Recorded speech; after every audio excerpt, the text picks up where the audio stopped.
there's going to be teams who decide to trade away veterans. I mean, Utah still has Mike Conley and Jordan Clarkson, and you go down the list, other folks that are still going to be available. If you're not a bona fide contender and one small thing happens to you, you are absolutely going to sit down and have a meeting and think, are our chances better for long-term success at becoming a championship team by tanking? Because it's not just Victor. Scoot Henderson, people are very high on as well. The Thompson twins, I haven't seen, but people talk about them. There's apparently 4 or 5 different candidates for that 5th spot right now.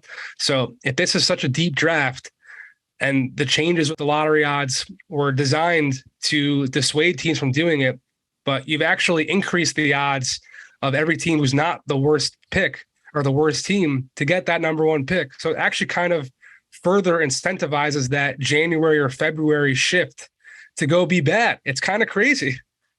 Thank you. I've said the moment they said, "Oh, we're gonna flatten those odds," I said, "Oh, instead of having to race my way to the absolute bottom, it's now a much shorter distance to travel from my season isn't going so great to great lottery odds." It's just ridiculous to me. The greatest anti-lottery tool or anti-tanking tool that we have is the play-in. That's the one thing that has seemed to convince teams to try and keep winning even after their season appears to be in the shitter. Look at New Orleans last year. Yeah. Yep. New Orleans is the classic example of that, in that at the trade deadline in a regular season, they would have been sellers. Like, there's another one down the tube and Zion's hurt and who gives a shit? And instead they became buyers. They had a strong last kind of third of the season.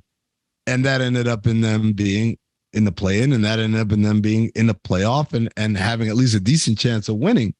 How concerned is the league about that? In that we saw those 2 games, and even instantly the conversation became about the tank fest, Yeah, I think the league, from all my conversations over the 4 years I've been talking about the subject now, the league only cares about tanking when it is a storyline. It was a massive story. Exactly. Guess what? Wemby is going to be the storyline. Exactly.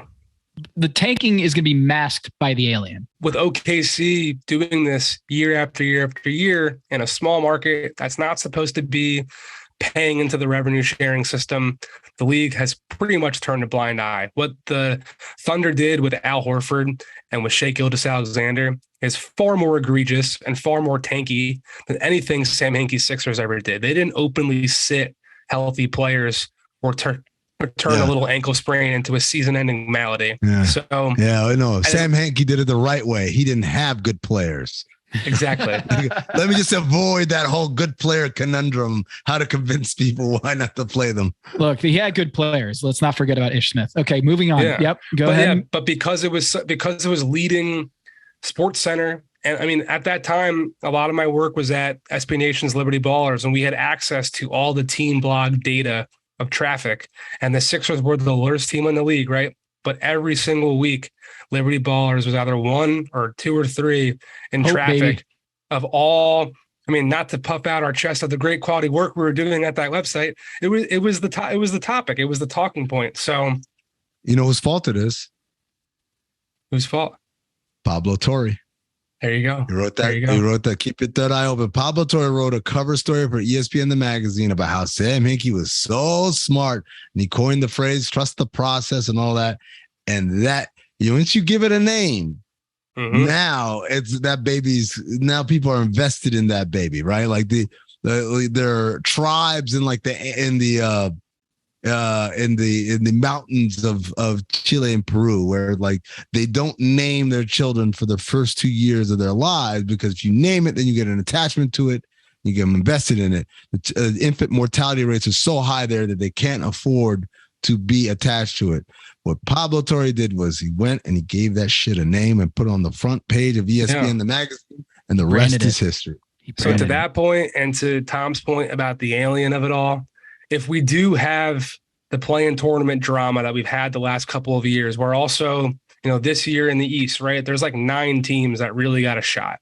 And in the West, we've got those younger teams we're talking about who, in theory, got a lot more talent now. If that storyline is looming larger, and it's just Victor Wembanyama and the play-in tournament, I think the league will be fine. But if it's stealing headlines and no one cares about the play-in tournament and fans are out here wringing their hands saying, why are you in the play-in tournament when we want to go get Victor Wembanyama, then we could see some eye rolling or some actual activity from Olympic Tower. I like how you said it like a New York City construction worker. Oh, Victor Wembanyama. He's coming to the Knicks. Hey, but they're not pronouncing Wembanyama correctly. Wembanyama. Wembanyama. Yeah. Hey, let's get Wembanyama. Where's Wembanyama? That Wembanyama kid. Yeah, I like him. Exactly. One of my favorite things about living in New York is walking around the streets and hearing people talk about the Knicks in that exact voice.